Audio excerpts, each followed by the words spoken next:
안녕하세요. 절대값TV의 명품 PD 한PD입니다. 지금 원달러 환율 때문에 난리가 났어요. 이게 얼마나 충격적이냐면 1,400원을 돌파했잖아요. 원달러 환율이. 자, 한 세대에 한 번 정도 일어날까 말까한 달러 초강세 현상. 온 세계가 그렇다라는 거예요. 한 세대에 한 번 일어날까 말까한. 자, 그러니까 이 정도라면은 이제 굉장히 큰 세계 경제의 후폭풍 그런 것들이 일어난다 생각하고, 자, 이제 우리는 대비를 해야 돼요. 자, 왜 그러냐면, 자, 원화 가치가 떨어진다는 것은 이제 우리는 모든 그 원료 해외 물자들을 다 달러로 사가지고 들어와야 되잖아요. 그러니까 이제 비싸게 사가지고 들어와야 된다는 거야. 자, 그럼 어떻게 되겠어요? 인플레이션이 일어나겠죠? 자, 그럼 금리를 올려야 되겠죠? 자, 이런 굉장히 위급한 상황이라. 자, 이런 상황인데, 지금 어디에 투자해라, 조정받았으니까 사라, 어디에 빌라를 사라, 어떤 과거의 화려한 버블을 기대하고 또 이렇게 투자하겠다 그렇게 생각하시면 큰 실수를 하는 거예요. 지금은 현금을 꼭 들고 있어야 할 때다. 그렇게 보셔야 돼요. 자, 한 세대에 한 번 일어날 정도의 현상이니까. 자, 지금은 미국이 양적 완화를 통해서 몇 조 달러를 뿌렸어요. 몇 조 달러를. 한마디로 수십 년에 걸쳐서 뿌려야 될 돈을 2년 만에 그렇게 뿌려버린 거야. 그러니까 미국이 엄청난 똥을 세계에 싼 거야. 그 똥을 우리가 지금 치우고 있는 거야, 지금.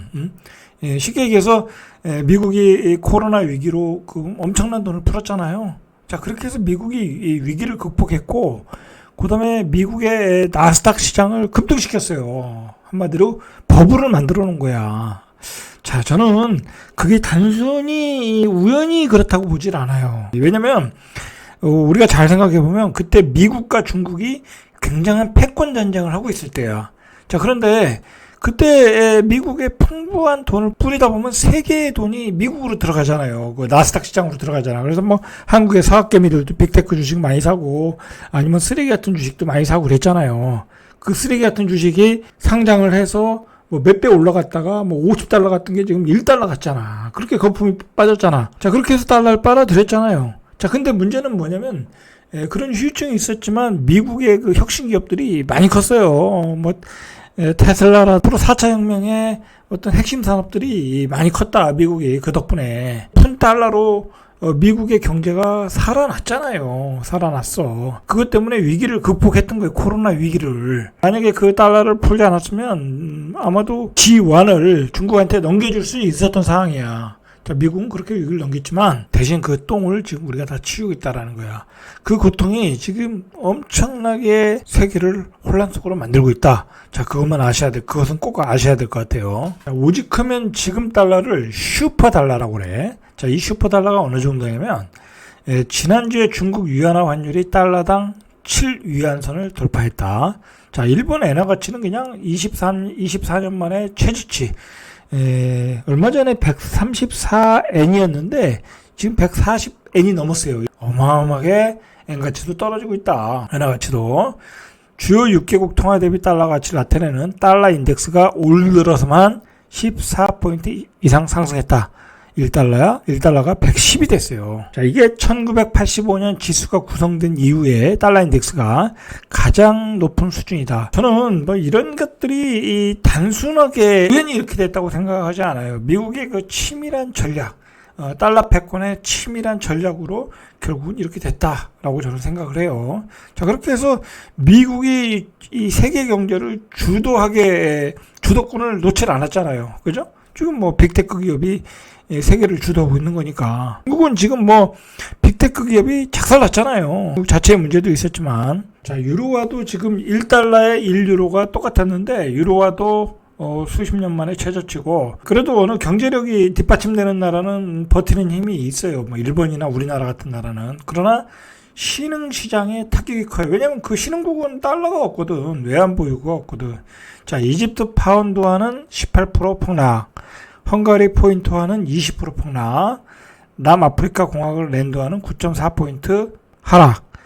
자, 투르키 같은 나라는 한 몇십 프로 떨어졌죠. 스리랑카 그런 나라는 말할 것도 없고. 이렇게 달러가 강세라는 얘기는 결국은 미국이 이 영향력이 더 커진다는 얘기예요. 그럴 수밖에 없잖아요. 벌써 우리나라만 해도 지금 통화 스와프, 달러 원화 통화 스와프를 해달라고 좀 미국에 요청을 했잖아요. 근데 뭐 미국이 받아들이질 않아서 그렇지. 뭐 우리나라만 그러겠어요? 다른 나라도 다 그러겠죠? 그러니까 이게 강달러는 미국이 세계를 주도하게끔 가는 어떤 가장 기본적인 전략이라고. 자, 그리고 이제 우리가 그것도 생각해야 돼요. 이렇게 미국이 달러가 강해지면 말 그대로 이제 미국이라는 나라에 다 줄을 쓸 수밖에 없어. 자, 그리고 또 이게 예를 들어서 우크라이나 전쟁 이후에 러시아의 그 동진 정책이라고 할까요? 그것 때문에 지금 위협을 받는 나라들이 키르기스탄, 우즈베키스탄, 그다음에 뭐 그 옆에 나라들이 있잖아요. 그 소련 옆에 있는 나라들이 예전에는 뭐 중립의 위치였는데 소련이 이제 그 우크라이나를 침공하는 걸 보고 이게 굉장히 위협을 느낀 거야. 그래서 이제 미국한테도 또 줄을 서게 되고, 그러니까 여러 가지 지금 정세에서도 미국이 이게 치밀한 전략인 것 같아요. 거기에 일조를 하는 것이 강달러다라고 보시면 될 것 같아요. 지금 뭐 사실 뭐 우크라이나와 저기 러시아가 싸우고 있지만 러시아 예상대로 전쟁을 끌고 주도를 못하고, 자, 그런 와중에 유럽도 미국에 의존할 수밖에 없고, 소련에 있는 분리 독립된 나라들도 미국에 의존할 수밖에 없고, 그때 강달러를 만들면 더 의존할 수밖에 없는 그런 상황으로 가고 있다. 이제 신흥국들, 예를 들어 뭐 스리랑카, 파키스탄은 또 이 물난리가 났잖아. 또 구조도 받아야 되고, 뭐 세르비아 이런 나라들이 지금 그 강달러가 되면 외화 부채 때문에 뭐 부도 위기에 몰리다 보니까 결국은 미국에 또 줄 서야 되고, 결국은 미국이 패권을 유지하는데 굉장히 유리한 고지를 점령하고 있다라는 거예요. 이 강달러 때문에. 자, 그러니까 어떻게 보면 미국은 계속해서 금리를 올리는 데는 여러 가지 이런 국제적인 정세를 자기에게 유리하게 가게끔 하는 그러한 점도 분명히 있어요. 자, 그 와중에 신흥국들은 이제 죽어나가고 있는 거죠. 자, 세계은행이 금융위기를 경고했어요. 보고서를 통해 글로벌 경제가 경기 침체에 가까워지고 있다고 우려를 하고 있다. 자, 이것도 이제 뭐 강달러 현상이 보이니까 당연히 이런 얘기가 나올 수밖에 없는 거죠. 그래서 보고서에 뭐라고 했냐면, 특히 신흥국가 개발도상국에서 1년의 금융위기 가능성이 보이고 있다라는 거예요. 자, 환율은 항상 외환위기의 징후다라고 보시면 돼요. 자, 이렇게 신흥국에서 개발도상국에서 위기가 나오면 우리나라도 굉장히 타격을 받을 수밖에 없어요. 왜냐하면 다 수출하는 나라니까. 그리고 그런 나라가 외환위기가 오면 결국은 그런 나라는 원자재를 수출해서 그 외화를 버는 나라들이잖아요. 그렇게 되면 그 원자재 가격이 폭등하잖아요. 안 그래도 달러 값도 폭등했는데 원자재 값도 폭등한다. 그럼 우리나라도 타격을 받을 수밖에 없어요. 자, 이래서 글로벌 위기가 어떻게 나타나고 있냐면, 신흥국인 스리랑카, 여기는 거의 외환보유고가 거의 없어요. 제가 보니까 외환보유고가 없다 보니까 원유를 수입할 수 없잖아요. 그러니까 뭐 정전이 나고 공장이 멈추고 거의 국가가 수독됐어. 자, 선진국인 유럽에서도 러시아 에너지 공급 중단으로 기록적인 인플레이션이 일어나고 있고, 자, 일본은 역대 최대 규모 무역 적자, 중국에서는 수십 년간의 부동산 버블. 자, 이게 정말 세계적인 문제인 게, 일본, 중국, 뭐 유럽 이런 나라에서 크게 문제가 되고 있다는 게 문제야. 뭐 신흥국은 뭐 둘째치고라도, 자, 유럽, 일본, 중국 이거 다 우리나라하고 무역 거래를 하는 나라잖아요. 그리고 신흥국은 우리가 그 원자재를 수입하는 나라고, 그리고 우리가 또 물건도 팔고. 자, 그러니까 우리 경제는 타격을 받을 수밖에 없다니까. 자, 제가 이제 이런 이야기를 하는 건 뭐냐면, 지금 우리가 부동산 시장의 조정이냐 폭락이냐 이런 거 얘기할 때가 아니란 얘기야. 지금 우리는 지금 이런 환율 1,400원이 깨지고 1,500원으로 갈 수 있다. 이 가는 게 무슨 의미를 갖냐.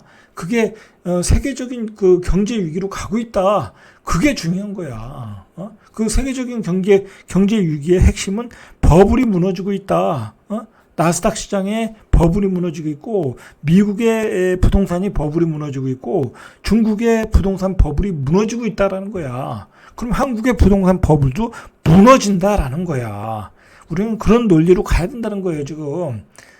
그 얄팍한 부동산 꾼들의 뭐 조정이 짧다라는 그런 조잡한 소리 듣지 마시고, 이러한 세계 경제 흐름을 읽으셔야 돼. 이런 경제 흐름을 이야기하지 않고 조정을 다 받았다 그런 소리 들을 필요 없다라는 거야. 우리가 이제 이 강달러가 왜 문제냐면, 모든 것을 달러를 구매하잖아. 이건 뭐 기축통화잖아. 우리가 원유도 식량도 밀도 모든 원자재들을 다 달러로 구입하잖아. 우리만 구입하는 게 아니잖아요. 그죠? 세계의 모든 나라가 달러로 구입하는데 그 자국의 나라 달러를 구하기가 힘들어졌다라는 거야. 거기에서 문제가 시작됐다라는 거야. 유럽 같은 나라는 특히 뭐 유럽은 그나마 유로화도 거래가 되니까 그렇다 치더라도 거기는 또 원자재 값 이 천연가스도 올라가지 이 달러도 올라가지. 그러니까 유럽 같은 나라는 얼마나 지금 고통이 심하겠냐고. 신흥국은 달러 자체도 없고.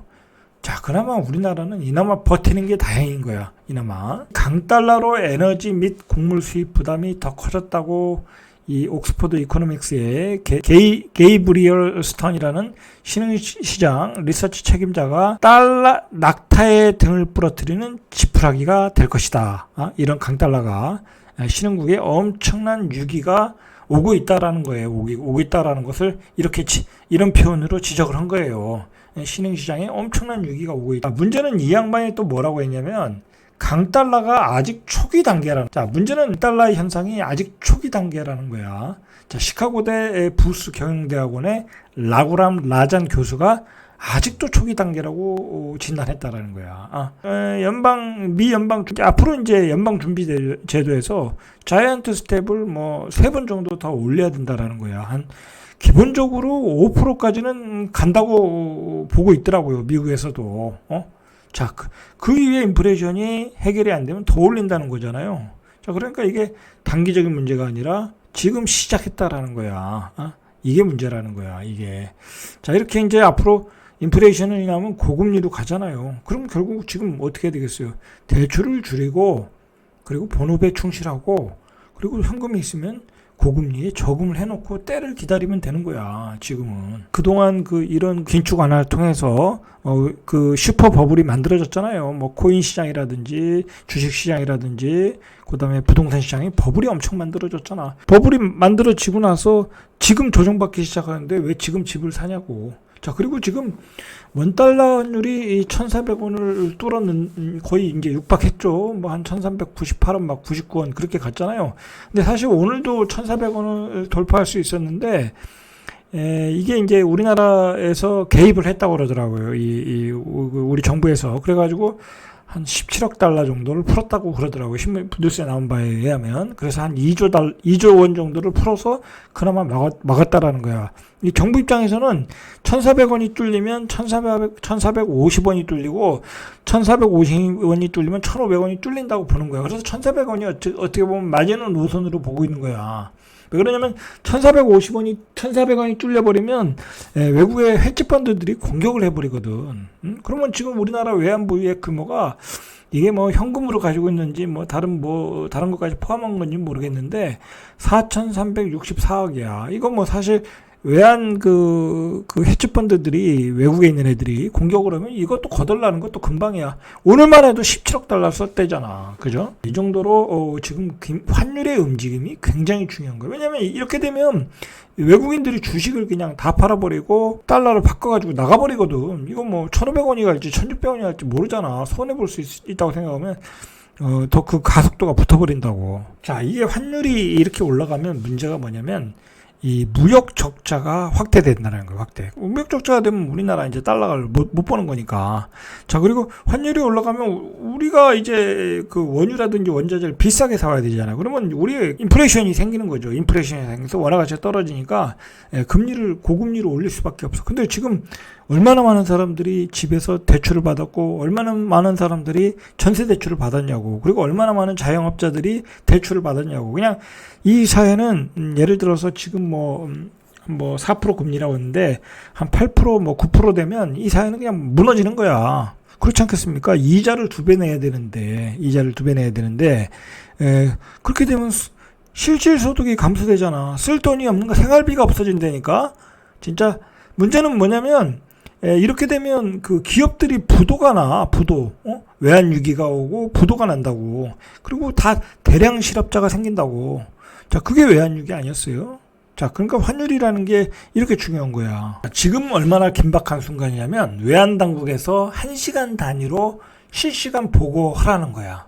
환율의 움직임을. 자, 그리고 오늘 같은 날은 그 기업들을 또 다 모아놓고 지도 단속을 했다라는 거예요.